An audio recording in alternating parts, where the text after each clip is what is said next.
మహాగణాధిపతయే నమః. ఓం గురుభ్యో నమః. ఓం శ్రీమాత్రే నమః. అరుణాం కరుణాతరంగితాక్షీం ధృతపాశాంకుశపుష్పబాణచాపాం అనిమాదిభిరావృతాం మయూకైః అహమిత్యేవ విభావయే భవానీం. శ్రీమాత్రే నమః. ప్రేక్షకులకి ఆ లలితాంబిక అమ్మవారి యొక్క అనుగ్రహం పరిపూర్ణంగా కలగాలని మనస్ఫూర్తి కోరుకుంటూ మనం ఈరోజు 2 శుభగ్రహాలు కలుస్తున్నాయి. అది కూడా ఎక్కడ అంటే మిథున రాశిలో శుభగ్రహం 1 గురువు, రెండవది శుక్రుడు. ఈ 2 శుభగ్రహాలు కలిసినప్పుడు ద్వాదశ లగ్నాల వారికి ఎటువంటి ఫలితాలు ఉంటాయి?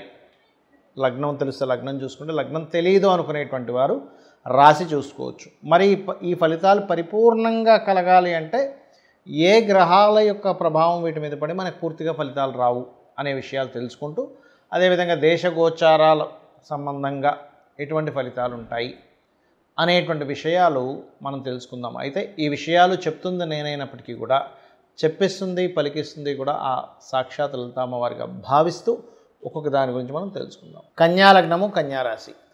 మీకు దశమంలో శుక్రుడు, గురువు ఉన్నారు. సో దశమంలో ఉండేటువంటి గ్రహాలు ఇక్కడ దశమంలో కేంద్ర స్థానంలో శుభగ్రహాల కంటే పాపగ్రహాలు బాగా యోగిస్తాయి అంటూ ఉంటారు. మరి గోచార పరిస్థితి కూడా ఇదే అంటే ఇదే.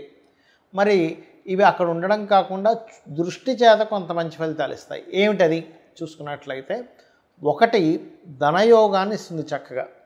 అయితే మరి లగ్నంలో కుజుడున్నాడు కదండి, అది కాస్త ఉగ్ర సంబంధంగా అంటే కొంత అగ్రెసివ్గా ఇచ్చేటువంటి రిజల్ట్స్ కూడా కొన్ని ఉంటాయి కదా అంటే ఖచ్చితంగా ఉంటాయి, అందులో ఎటువంటి సందేహం లేదు, గుర్తుపెట్టుకోండి.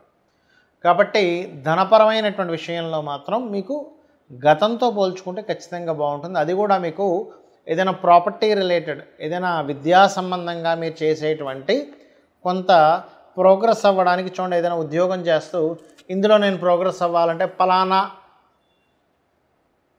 కోర్స్ చేస్తాను, తద్వారా నాకు దాని విషయంలో అద్భుతమైన ఫలితాలు వస్తాయని కొంత క్లారిటీ ఉంటుంది కొంతమందికి.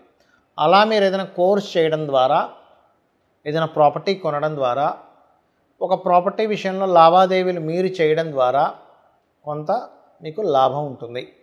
అలాగే అప్పు కోసం ఎప్పటి నుంచో చూడండి, ఒక ఇల్లు కట్టుకోవాలి, కొంత డబ్బు మీ దగ్గర ఉంది, రుణం కావాలి, ఒక బ్యాంక్ వారిని సంప్రదించారు, ఎప్పటి నుంచో ఫెయిల్యూర్ అవుతున్నటువంటి అంశాలు ఇప్పుడు కొంతవరకు ప్రోగ్రెసివ్గా ముందుకు వెళ్తాయి. అయితే ఇక్కడ లగ్నంలో కుజుడు, సప్తమంలో వక్రించిన శని ఉన్నందుకు మాత్రం మీరు వివాహ నిర్ణయాలకు సంబంధించిన విషయంలో, ఎందుకంటే ఈ 2 గ్రహాలు పాజిటివ్గా ఉన్నటువంటి ఈ శుక్రుడు, గురువు మీకు మంచి పాజిటివ్గా ఫలితాలు రావాలి అంటే మీరు చేయవలసింది ఏమిటి అని చెప్పి చూసుకున్నట్లయితే, మీరు ప్రధానంగా లగ్నంలో కుజుడు ఉన్నందుకు కాస్త ఎక్కడైనా హోమాలు అవి జరుగుతూ ఉంటే అక్కడికి వెళ్ళండి. కాకపోతే ఈ లగ్న కుజుడు సప్తమ శని ఉన్నప్పుడు ఈ ప్రేమ వ్యవహారం అంటే ముఖ్యంగా ప్రేమించి వివాహం చేసుకునే విషయాలు కానివ్వండి, లేనట్లయితే మీరు ఎవరినైనా వివాహ నిర్ణయాలకు సంబంధించిన విషయాలు కానివ్వండి, అంటే దగ్గర దాకా వచ్చి వెనక్కి వెళ్తూ ఉంటాయి ఈ కుజశనులు లగ్న సప్తమాల్లో ఉండడం వల్ల. కావున ఈ యొక్క విషయాలలో కాస్త జాగ్రత్త వహిస్తూ ఉండండి. మరియు మీరు ఏదైనా కొండ మీద అంటే కొన్ని ఆలయాలు చూడండి, మనకి తిరుపతి ఉంది, అటువంటి వాటికి వెళ్ళి అక్కడ దర్శనం చేసుకున్నట్లయితే ఈ యొక్క ఇబ్బంది అనేటువంటిది తగ్గుతుంది. ఇక్కడ ఏంటంటే ఈ 2 గ్రహాలు ఏవైతే కలిసి ఉన్నాయో, ఈ కలిసినటువంటి శుక్రుడు, గురువు మీ జన్మజాతకంలో గనక కలిసి ఉంటే మరింత అద్భుతమైనటువంటి ఫలితాలు వస్తాయి, గుర్తుపెట్టుకోండి. అలా కాకుండా మీకు మిథునంలో ఇంకేదైనా పాపగ్రహాలు కనుక ఉన్నట్లయితే కొంత సమస్య నుంచి బయటపడతారు. ఇక్కడ ఎలా అంటే ఏదైనా 2 గ్రహాలు మంచి శుభగ్రహాలు కావచ్చు, పాపగ్రహాలు కావచ్చు, గుర్తుపెట్టుకోండి. అలా 2 గ్రహాలు వీక్షణలో కానీ కంజాయిండ్ అంటే కలిసి ఉండడం కానీ జరిగినప్పుడు అది గోచారంలో కలిగినటువంటి ఫలితాలు, గోచారపరంగా ఫలితాలు ఎలా ఇస్తాయో మీ జన్మజాతకంలో కూడా ఆల్రెడీ మీకు మీ పర్సనల్ చార్ట్లో ఉంటే అది ఇంకొంచెం ఎనర్జైజ్ చేస్తుంది. ఓకే, అంటే ఎలాగా అంటే ఒక వ్యక్తి గవర్నమెంట్ జాబ్స్ కోసం చక్కగా ప్రిపేర్ అయ్యాడు, గవర్నమెంట్ జాబ్స్ను వదిలింది అప్పుడే, అంటే టీచర్ జాబ్స్ పోస్ట్ వేస్తున్నాము, లేకపోతే రైల్వేనో, ఏపీఎస్ఆర్టీసీ, బ్యాంకింగ్, వెంటనే ప్రిపేర్ అయ్యి ఉన్న వ్యక్తికి వెంటనే అదొక అవకాశంగా ఆయనకి వచ్చి ఆనందపడి దానిలో సక్సెస్ అవుతాడు. అదేవిధంగా కొన్ని ఉంటాయి, మనుషులు తప్పిదాలు చేస్తుంటారు సాధారణంగా. అంటే అలాగా కొన్ని ఫైన్స్ కట్టకుండాను కొన్ని ఉంటాయి. ఇన్సూరెన్స్ చేయకుండా ఉండేవేవో. అలాంటప్పుడు ఏదైనా ప్రమాదం జరిగింది, అప్పుడు ఏమవుతుంది, అయ్యో ఇన్సూరెన్స్ చేయకపోవడం వల్ల ఇబ్బంది కలిగింది కదా అని అంటాం. అంటే పాపగ్రహాల యొక్క ట్రాన్సిట్ వచ్చినప్పుడు అటువంటిది, శుభగ్రహ ట్రాన్సిట్ వచ్చినప్పుడు ఇటువంటివి మీకు కలుగుతాయి, గుర్తుపెట్టుకోండి. అయితే ఇది మరి దేశకాల గోచారాల మీద ఎటువంటి ప్రభావం చూపిస్తుంది? గురుగ్రహము శుక్రుడితో ఉన్నాడు. ఒక రకంగా చెప్పాలంటే ఇది కొంతవరకు గోల్డ్, లేకపోతే మనకి గమనించుకున్నట్లయితే గోల్డ్ విషయంలోని కొంత ప్రోగ్రెస్ని ఇచ్చేటువంటి కాంబినేషన్ ఇది కొంతవరకు. కాకపోతే ఈ శనికుజులు మీన కన్యా రాశుల్లో ఉన్నందుకు కొంచెం స్ట్రెస్సు, అప్ అండ్ డౌన్స్ కూడా ఇస్తుందండి. ఇది ఫ్లక్చువేషన్స్ బాగా ఇస్తుంది ఇక్కడది.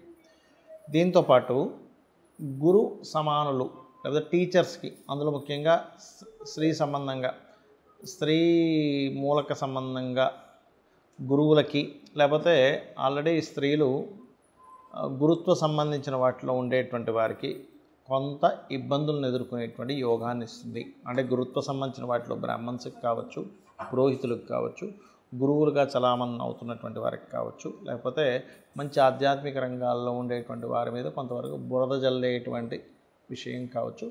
ఇటువంటివన్నీ కూడా అంటే వాళ్ళకి ప్రమాదం కానివ్వండి, వాళ్ళ లైఫ్లో కొంచెం ఎక్కువ అప్ అండ్ డౌన్ చూడడం కానివ్వండి, ఇటువంటివి ఎక్కువగా ఏర్పడతాయండి. ఈ గోల్డ్ రిలేటెడ్ సంబంధించిన విషయాలు కూడా ఎక్కువ ఫ్లక్చువేషన్. ఎందుకంటే మిథున రాశుల్లో ఉంది ఇది. ఇక్కడ ఏంటంటే మిథునము దిస్వభావ రాశి, బుధుడు యొక్క రాశే, కన్యా బుధుడు యొక్క రాశే.